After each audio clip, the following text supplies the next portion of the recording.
사랑하는 가족의 죽음을 앞두고서도 태어날 때가 있습니다.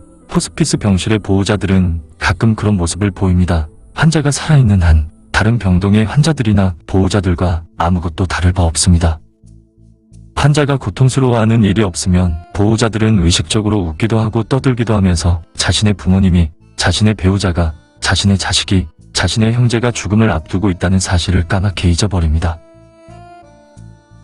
처음에는 커다란 충격에서 벗어나지 못해 허우적거리다가 시간이 상당히 흐른 병간호 생활에서 조금씩 이성을 되찾아가는 동안 슬픔이 무뎌지나 봅니다. 우리 역한 환자에게 오늘 친척인 듯한 문병객들이 찾아왔습니다.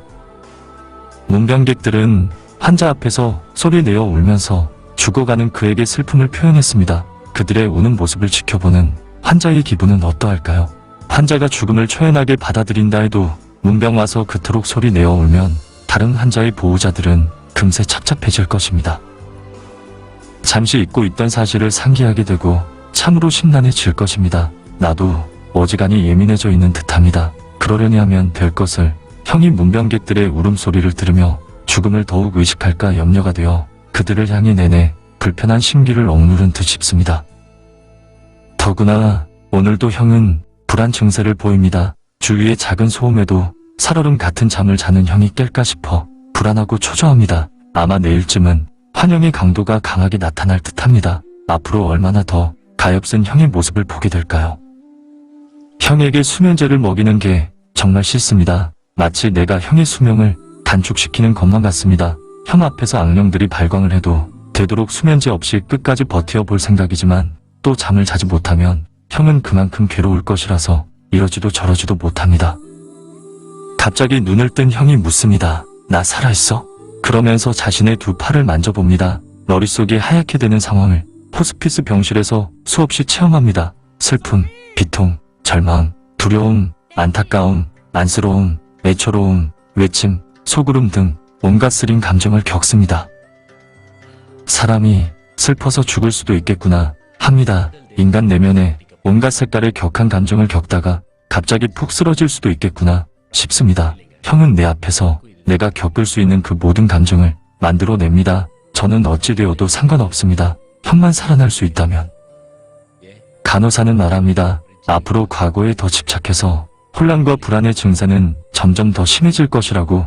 어쩌면 호스피스 병실의 간호사들은 환자가 언제쯤 임종실로 옮겨질 것이라는 걸 알지도 모릅니다. 호스피스 병실에 기적은 없다는 걸 너무나 잘 알겠죠. 하지만 간호사들도 자신의 가족 누군가 호스피스 병실에서 생활하게 되면 기적을 바랄 것입니다. 기적은 늘 극단적인 상황에서 일어나니까요. 혼란과 불안 증세가 더 심해질 것이라는 간호사의 말에 그저 한숨뿐입니다. 옆 침대 할아버지의 기침 소리로 다시 잠을 깬 형이 나를 부릅니다. 빨리 가서 할아버지 등을 두드려 드리라고 합니다. 깜짝 놀랐습니다. 내가 무엇을 해도 반응이 없던 형인데 내가 자신의 등을 두드려줄 때 무의식적으로나마 무언가 느끼고 있었을까요? 할아버지 옆에는 그분의 아들이 있다고 형에게 알려주자 가만히 머리를 끄덕이며 형은 다시 잠에 빠집니다. 하루에도 몇 번씩 나를 울리는 형입니다. 평생 침대 생활을 할지라도 이만큼, 딱 이만큼만이라도 형과 이야기를 나누며 살았으면 원이 없겠습니다. 순한 양도 그런 순한 양도 없었는데 끝내 형은 다시 정신착란을 일으킵니다. 오늘은 형의 혼란 속으로 따라 들어갑니다. 형은 경비를 잘 서고 있는지 확인하랍니다. 나는 밖으로 나갔다가 돌아와 경비 잘 서고 있다고 말합니다. 형은 다시 물건이 왔으니 사인하고 계산하라 해서 또 밖으로 나갔다가 들어와 형이 시키는 대로 다 했노라며 보고를 합니다. 형이 하는 대로 해주고 나니 형이 조금은 안정을 찾은 듯합니다. 아, 그래도 나는 좋습니다. 형과 이렇게라도 소통할 수 있으니까요. 형이 잠든 새벽쯤 졸음을 못 이겨 자리에 눕고 말았습니다. 이른 아침 눈을 뜨니 형은 여전히 잠들어 있는데 나는 너무나 춥고 몸이 녹아내린 듯합니다. 갈수록 형에게 소홀해지는 것일까요? 호스피스 병실로 온 이후부터는 나도 정신이 온전치 못합니다. 아침 내내 형의 정신은 흐려 있습니다. 이제 간호사도 몰라봅니다. 뜬금없이 배가 몇 시에 출항하느냐고 묻습니다. 형은 지금 수년 전 나와 덕적도를 갔던 때를 회상하는 것일까요? 아니면 어린 시절 나와 나루도를 갔던 때를 떠올리는 것일까요? 주변에서 사람들 목소리가 들립니다. 형은 그 목소리를 어머니 목소리로 들었다가 형수 목소리로 들었다가 합니다. 아내가 그리고 어머니가 곁에 있기를 바라는지도 모르겠습니다. 하지만 못 볼 꼴은 나 혼자 감당하기에도 충분합니다.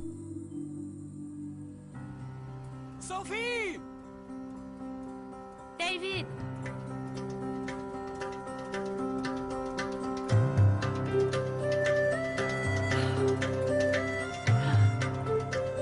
காதல் தேவதையால் ஆசீர்வதிக்கப்பட்ட காதல் நகரம் பாரிஸ்.